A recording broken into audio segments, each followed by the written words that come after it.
Hello guys, thanks for joining this session. In this session, we are going to look into aggregation in pandas. So let's jump into the Jupyter notebook to understand this topic. So we are into the Jupyter notebook. So now let's understand that why actually we use the aggregation and what actually the aggregation is. So basically, whenever you do the analysis, one of the essential piece of analysis of large data is efficient summarization, and that is where aggregation comes into picture. So whenever you compute the aggregation, it will return us the single value. So let's understand with an example. So first what we will do, we will import the pandas library. So let's select this one, press B, and here we will write import pandas as PD. Shift enter. Once it is being done, so select again this cell, press B, so that it will insert a cell over here, and this time I am going to create a data frame with the help of pd.read_csv method, and here I am going to use dataset called grocery.csv. Shift enter. Let's write df also, so it will return us the dataset, and we are having this dataset which contains the information for fruits and vegetable along with the prices. So next step, prior to applying the aggregation function, we will first create the group by object on the column type. So to create the group by object, select this cell, press B, and this time I am going to tell that df group by equal to, and here we will tell that df dot group by on which column I want to create on type. Shift enter. So you will see that it has created a group by object. So now we will start our exercises.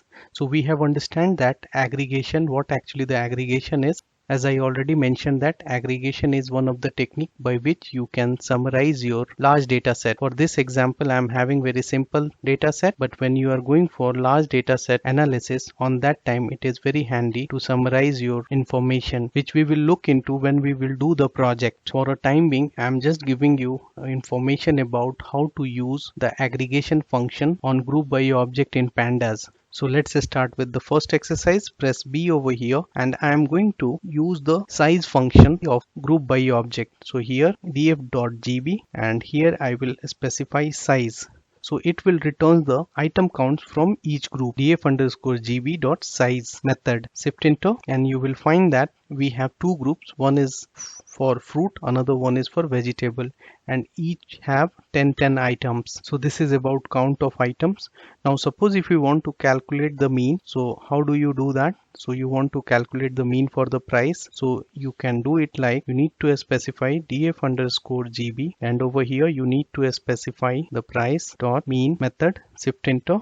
So it will return us the mean value from each of the group. So this is one of the way. But now here some of the scenario where you want to calculate multiple aggregation function in a one go. So how you can do that? But prior to that, I wanted to import numpy so that I can use the numpy methods. So over here I will tell that import numpy as np. Shift enter, and now I come over here and I will apply the multiple aggregation function in a one go. So let's look into that. We will first select this cell, press B, and here I need to specify the group object, group by object gb dot, and there is a method over here agg, and within that we need to pass the list, and here I am going to use numpy sum method, then numpy mean as well as numpy standard deviation.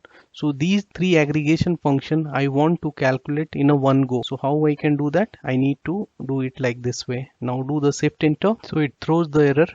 So instead of that, we need to use small agg. Because of that reason, it throws an error. Now do that, shift enter, and you will find that it has given us these value on price column, because we are having this price column is the continuous variable, and that is only the continuous variable. Continuous variable is the variable, or say is a column on which we can do the mathematical calculation like plus, minus, mean, average. That is continuous in nature, and for this example data set we are having a price column that is only the continuous variable, so that the reason it pick only the price column, even though you haven't specified over here any specific column. It just picked the price column where it has applied all these aggregate functions. So now let's proceed further. So over here you will see that there is no control on the naming of these columns which is being returned from this agg function. So how do we can apply the custom column name over here? So let's look into that, and that is our third exercise. So copy this one. So now select this cell,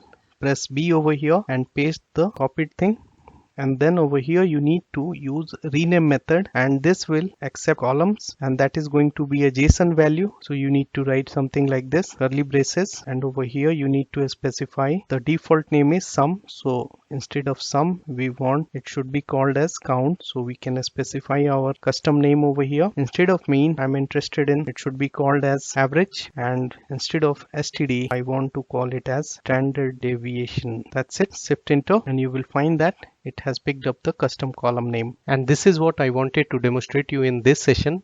There are other two topics which I will cover when we will do the project. On that time, I will show you the usage of named aggregation and the custom AGG function. So on this note, I am stopping over here. See you in the next session. Till then, bye bye.